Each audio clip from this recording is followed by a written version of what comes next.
Let's be honest, the world of nutrition can be a lot. One day fat is the enemy, the next it's carbs. It's easy to get lost. So today, we're going to step back from all that noise and look at food through a completely different lens. We're not talking about calories or macros, but about the fundamental chemistry happening inside our bodies. Right now, we're diving into the acid-alkaline balance.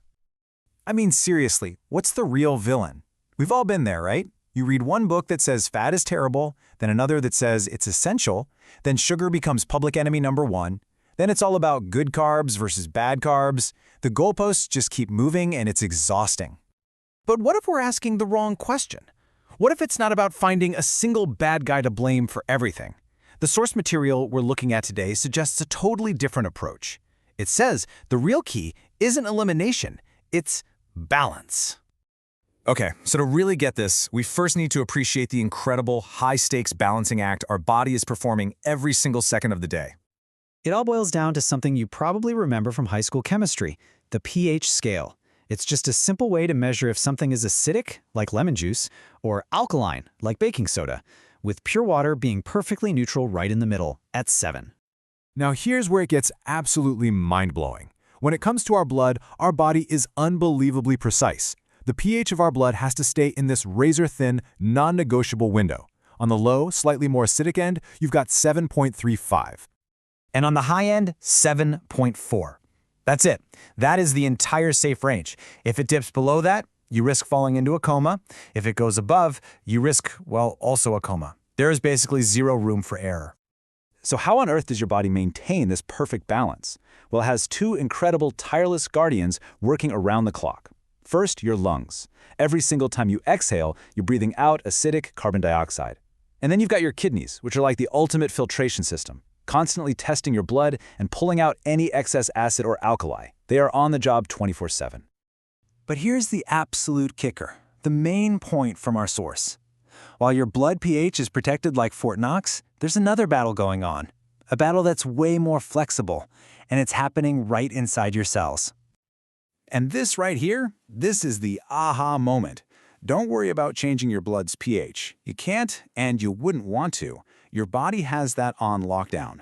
The real story, the place where we actually have some influence, is the pH inside our cells.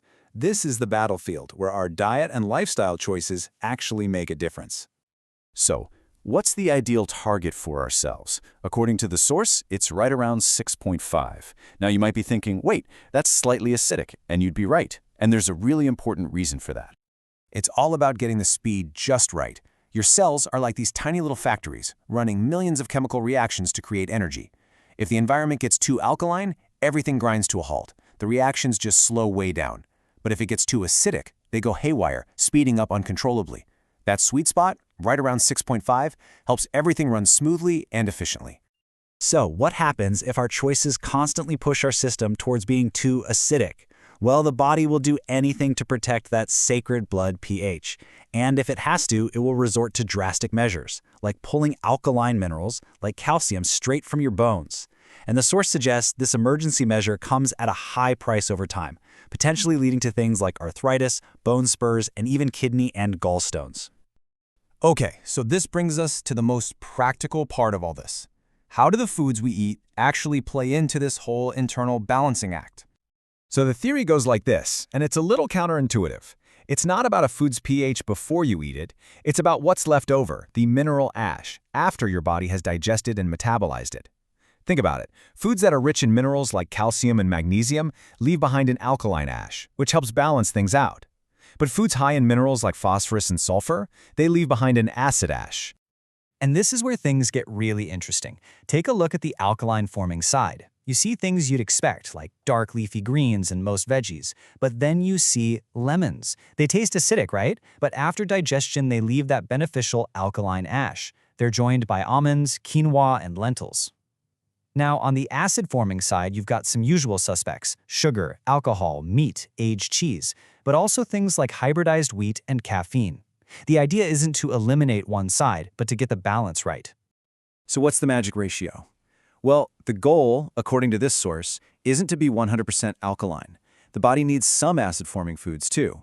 The recommendation is to aim for a diet that's about 70 to 80% alkaline forming and just 20 to 30% acid forming. It's that ratio that's believed to help keep our cellular environment in that optimal zone. So as we wrap this up, how do we put all this together in a way that makes sense? Well, the source offers this really beautiful and powerful analogy that I think really helps. I want you to think of your body like a garden. A really smart gardener knows a cool trick with hydrangea flowers. They know that by changing the pH of the soil, making it more acidic or more alkaline, they can actually change the color of the flowers from pink to blue. It's the exact same plant, but its expression, its color, changes based on the environment it's living in. And that brings us to this incredibly powerful idea from the source. Just like that gardener can change the soil, we have the ability to influence the soil of our own bodies. We can play with the pH of our cells to nudge our body in one direction or another. And so the real question this leaves us with is a pretty personal one.